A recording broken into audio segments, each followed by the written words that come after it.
Yeah, she really did say that. Yeah, she really did say that after she just got done Gaddafi and then laughed about it. We came, we saw, he died.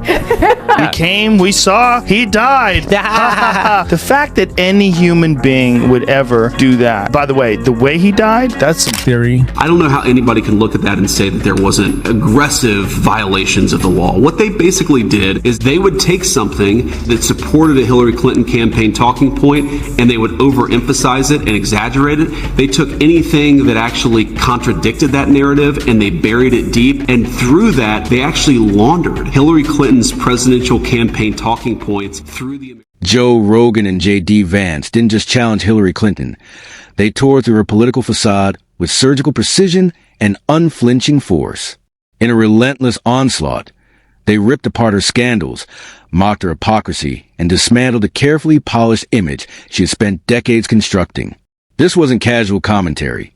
It was a calculated strike that revealed a career powered more by survival than by service. By the end, Clinton's legacy stood fractured, exposed, and buckling under the weight of truths she could no longer outrun. Yeah, Jamie, pull that video up. I think we got to have tough conditions. Tell people to come out of the shadows. If they've committed a crime, deport them. No questions asked. They're gone. If they've been working and are law-abiding, we should say, here are the conditions for you staying. You have to pay a stiff fine because you came here illegally. You have to pay back taxes, and you have to try to learn English, and you have to wait. What do you want our intelligence community to be doing? I want them to be catching bad guys. I want them to be making sure that terrorists aren't going to kill innocent American civilians. I don't want them laundering Hillary Clinton's campaign talking points into the American media and giving them this air of legitimacy. It is sick and it's disgusting. It hurt the intelligence community, it hurt the American people, and it hurt the first Trump administration. We have got to have consequences for it, or we're just... Hillary Clinton has weathered political storms, scandals, reinventions, and countless media resurrections. She still carries herself like the seasoned queen of American politics. But Rogan and Vance weren't there to kneel. This wasn't a coronation. It was a raw demolition of a career built on calculated smiles, rehearsed outrage, and a political version of duct-taping ambition to opportunity. Conversation between James Comey. 110 emails in 52 email chains have been determined by the owning agency to contain classified information. When James Comey testified about what he did and what they found with the Hillary Clinton emails, and then her version of it. I did not email any classified material to anyone. There is no classified material. She's just a straight liar. Rogan wasted no time dragging the myth into daylight. For decades, the Hillary brand thrived on a blend of self-proclaimed inevitability and elite immunity.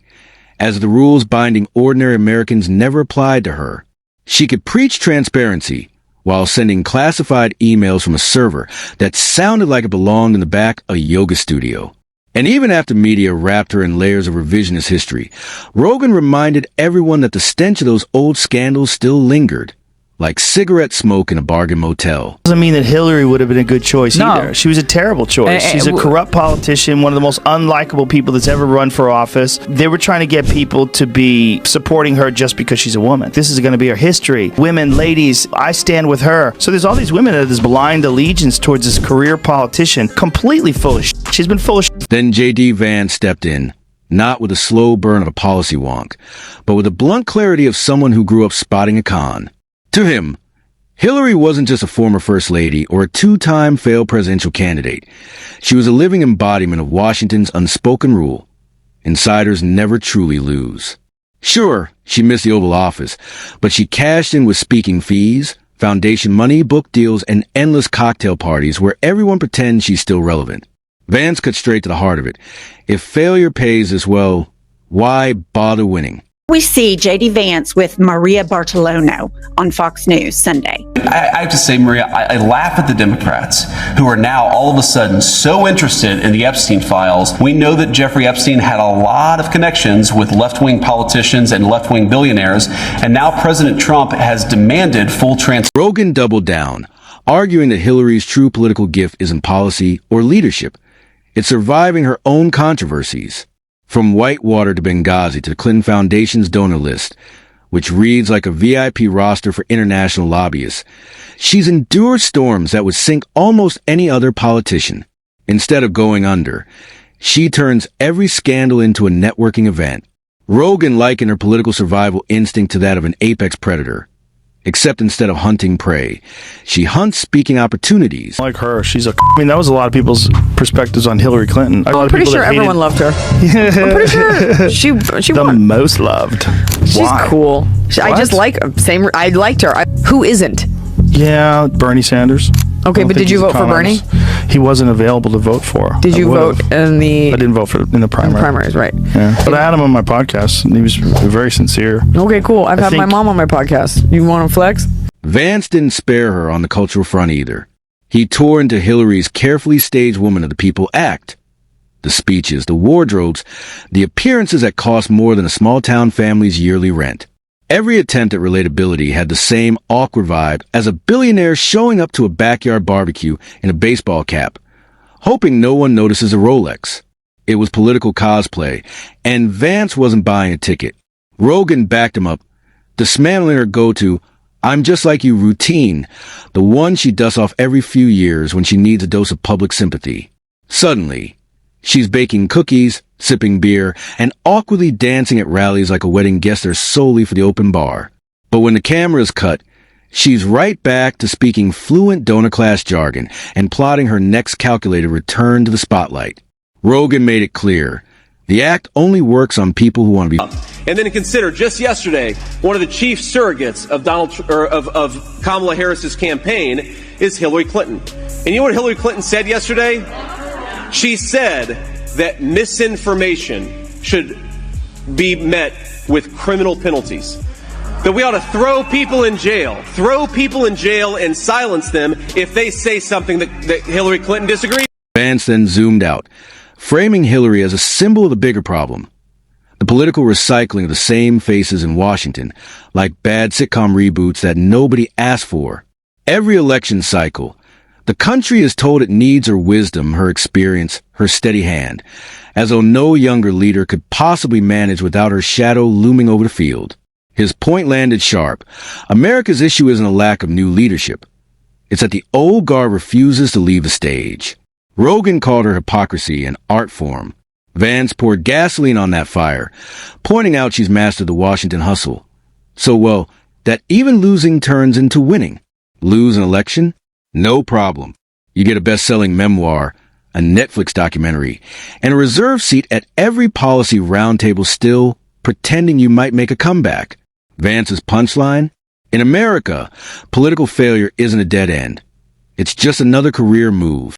Guilty of massive amounts of misinformation and disinformation as a part of a propaganda campaign. Attorney General Pam Bondi has directed federal prosecutors to launch a grand jury investigation into members of the Obama administration over the 2016 Russia investigation. A lot of them are guilty of it. Yeah, a lot of the people that are in that White House press conference, a lot of the organizations they work for, distributed absolute lies. Total lies. Tulsi Gabbard declassified documents that she says shows Obama administration officials manufactured intelligence to make it look like Russia interfered in the 2016 election. How many of them during the whole Russiagate thing? A lot of people think that the Russia thing was real. Yeah, still. I mean, the whole Steele dossier where it was like completely concocted. Funded by the Clinton campaign. The conversation shifted to 2016. The grand production meant to be the victory lap of her career. Rogan dissected the arrogance, the complacency, and the bizarre strategy of campaigning like the presidency was already hers. Instead of inspiring voters, it played out like a corporate rollout for a product everyone was told they had to buy. When voters refused, it didn't just cost her the election.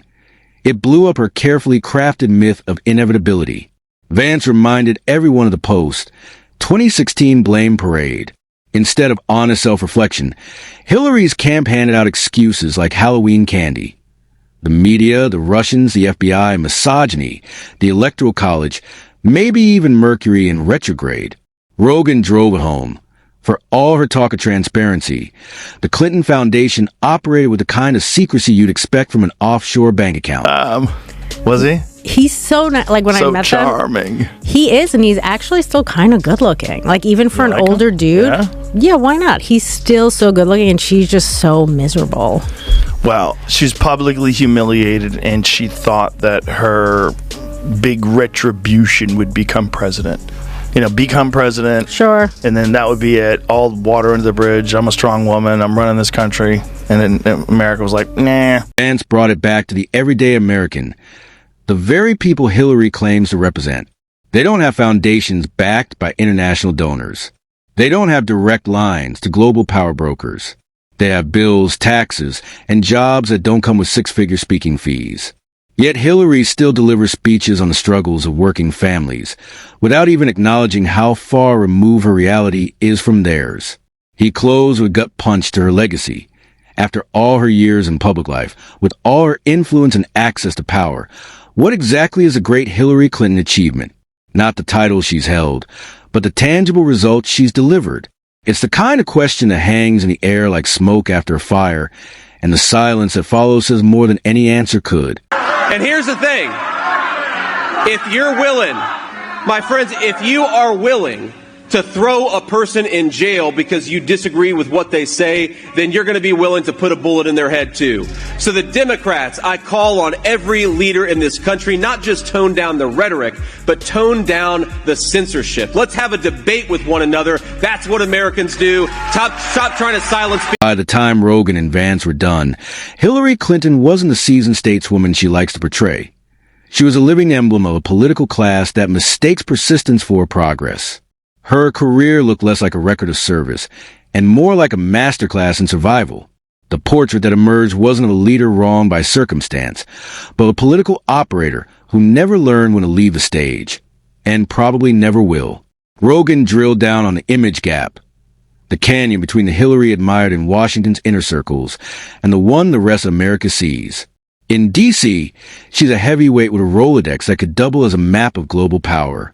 On the campaign trail, her promises recycle like reheated leftovers from a dinner nobody wanted in the first place. So many people from the left that think she has the best chance of beating Trump or whoever is on the right, that they want her so bad. They're willing to exonerate her from so many different horrendous things. And one of the things I always point out, like, people want to talk progressive. You want to talk, being left wing, and she didn't even believe in gay marriage until 2013. The best part was she was on NPR, which is this far right fringe organization, right? NPR, Terry Gross. And Terry Gross says, you used to be against gay marriage. Your husband passed DOMA, which made it a federal law that gay marriage won't be recognized by the federal government. And you changed your position. Like, how did that happen? Was it because Americans became... And Hillary's like, well, America changed their point of view. She goes, no, I understand Americans changed their point of view. What was your mental process? And she goes, no, Terry, you're saying that I changed my... Sure, you can change the packaging, update the slogans, swap out a few buzzwords, but the recipe stays the same. More bureaucracy, more self-congratulation, more expectation that voters should feel grateful just to be in the audience. Rogan then lit up her awkward attempts at going digital. Hillary's social media presence has all the authenticity of a corporate brand tweeting memes to seem cool. Every post feels scrubbed by a dozen advisors, drained of personality, and posted with the same enthusiasm you'd expect from someone explaining the tax code. She's a walking embodiment of a political PR department, efficient, calculated, and soulless. All that talk of inevitability, all those choreographed appearances, and yet the country still turns sharply in the opposite direction. Vance called it the ultimate irony. A woman who spent her career controlling the narrative lost control of it in the most spectacular way possible. All my emails that could possibly be work-related. Several thousand work-related emails that were not among the group of 30,000 emails returned by Secretary Clinton. When they rigged the DNC, they rigged the primaries so that Bernie Sanders was going to lose. I thought using one device would be simpler. She also used numerous mobile devices to send and to read email. She had her people into the DNC. Way in advance. That Donna Brazile book about it is Rogan twisted the knife, pointing out her strange knack for rallying opponents more effectively than supporters. Every time she steps back into the political spotlight, her critics multiply, while her base shrinks into a nostalgic core of diehards clinging to what she used to represent. She isn't just polarizing. She's polarized in a way that unites her enemies more than her allies. Then Vance landed the final blow, attacking the culture of entitlement that clings to her like armor. In that world, the spotlight is never off, just on standby, waiting for a cue. Rogan wrapped it up with a metaphor that stuck. Hillary's political career is like an old piece of software that keeps getting updates, but never actually improves. The graphics are shinier, the menus are rearranged, but the glitches never go away. And no matter how many times it's patched, you can't help wondering why you're still using it when there are faster, better, and more relevant options.